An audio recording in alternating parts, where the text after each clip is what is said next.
Thank you for giving me the floor, and a special thanks to UNCCT and the World Border Security Congress for giving me the opportunity to address this webinar on counterterrorism operational challenges in the context of information sharing and interagency cooperation.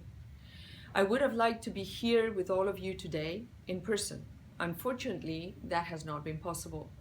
One of those rare UN in-person meetings has kept me away. Nonetheless, the organizers have very kindly given me the opportunity to briefly address the topic at hand. I do so knowing fully well that Edmund Fitton Brown, Fernando Reinares, Carlota García Calvo, and Esther Zubiri will in turn make substantial and excellent contributions. It is no secret that sadly Spain has a significant experience in the area of terrorism and counterterrorism. Terrorism has scarred our country for approximately 50 years. First with the actions of the terrorist organization ETA, and currently by the threat posed and actions of terrorist fighters from Al-Qaeda, Daesh, and affiliate organizations. Our wide experience, as well as a very robust international and transnational cooperation, have been crucial key ingredients upon which we have built an efficient counter-terrorist policy. What we have learned is that a sound network of international cooperation between police, security forces, and intelligence services from third countries, a network that works efficiently and fluidly, is a key tool to dismantling terrorist cells and to avoiding the death of innocent people.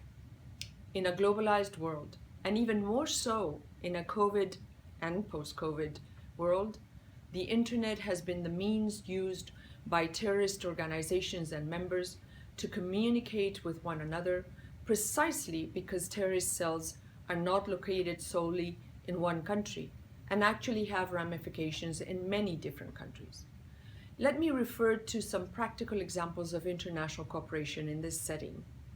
The investigation of one single terrorist fighter cell allowed our security forces in Spain to identify one person only known by his name.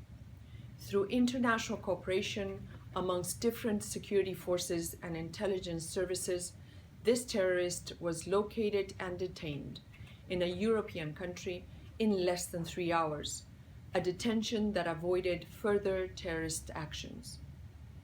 International cooperation has also enabled Spanish police and Spanish intelligence services to locate in 3 different occasions foreign terrorist fighters from the Maghreb who had initially returned to their countries of origin and who, after returning, came into Spain and traveled further on.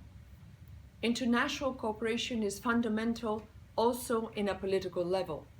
Multiple terrorist groups have strived to obtain a certain degree of legitimacy as political or social actors or agents by looking for, and in some cases obtaining, the necessary support in the international arena. This has been ETA's modus operandi, and it is also the way that organizations linked to the Al-Qaeda operate. I would like to stress the importance of close cooperation between states in order to thwart these efforts to obtain any degree of legitimacy in the national and international sphere. A quick word on transnational cooperation. Terrorist organizations frequently operate from border countries, using them as a refuge zone, a territory where they stock up, where they finance themselves, where they train, and where they plan terrorist acts, and also where they avoid national security forces from the country where they operate. Terrorism is often transnational in nature, which means that terrorist threat suffered by one country ends up affecting bordering countries.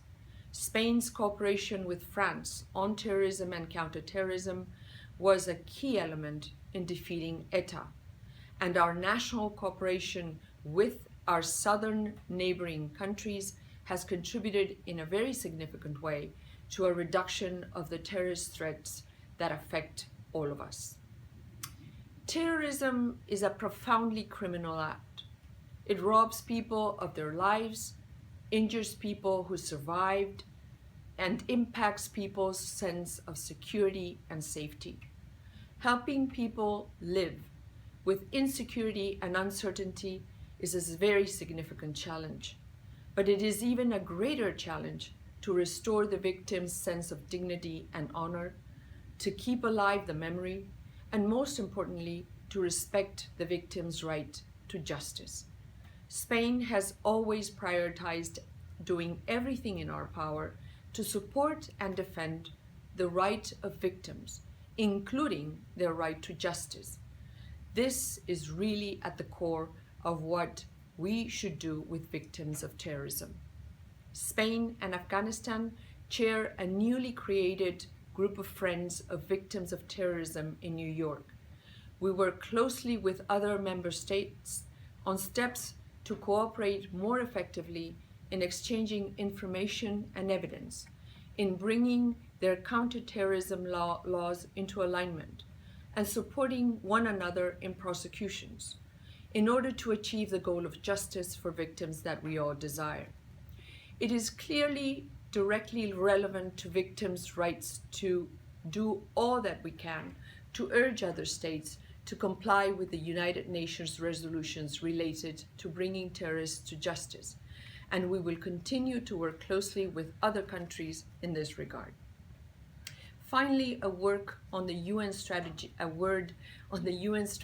to counterterrorism review. A review of the 7th counterterrorism strategy is now underway at the UN.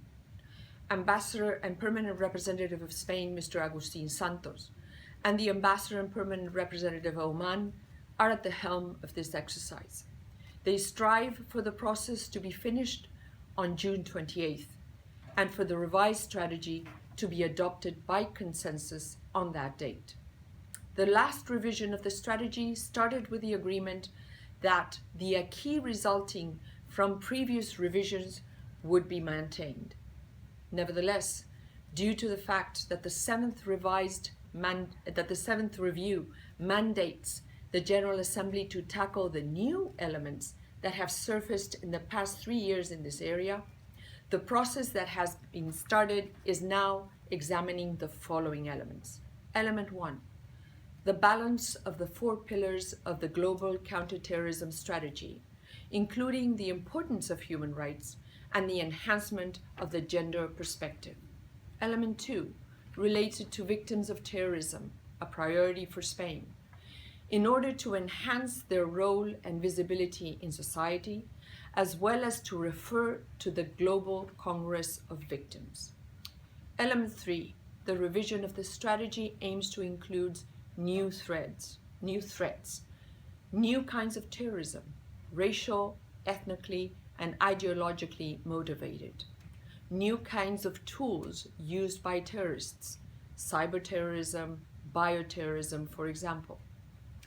Element number 4, it will also refer to civic space and the need to increase the role of civic society in the implementation of the strategy, as well as protect their space.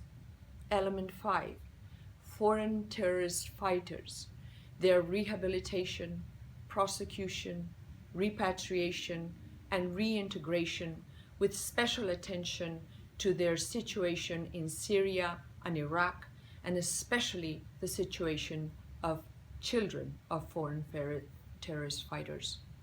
Element number 6, the review will tackle the counterterrorism institutional architecture in order to, number 1, acknowledge the great effort and results attained by UNOCT in the last years.